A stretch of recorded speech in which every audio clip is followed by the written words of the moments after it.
In pasigurado ni Governor Cecilia Aranta Marcos nga tumulong iti Pannakaiyempliyo dagiti fresh graduates iti Ilocos Norte. In bagat gobernador nga adati programa ti Pgin babaen ti peso. Ang ano natin is we have a very good head dito sa peso office list Actuan Bitagpo, and she's always nakaka-receive siya ng mga awards because of it. So ang dami po niyang ginagawang mga things to help the new fresh graduates, katulad ng mga job fairs natin na a lot of them are hired on the spot. So talagang very successful ang kanyang mga endeavors, no?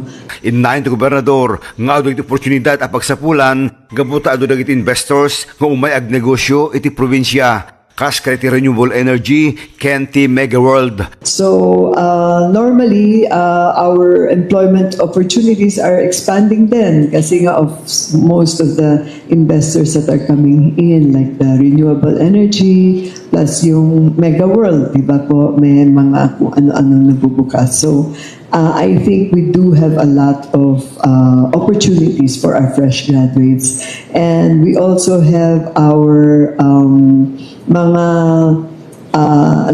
employment assistance fund, yung mga ganon. So I think we are, as the provincial government, we support the fresh graduates also so that they're able to find their niche in what they do para hindi lang maging number na unemployment. Idol Dennis Alipio, Tatak, IFM.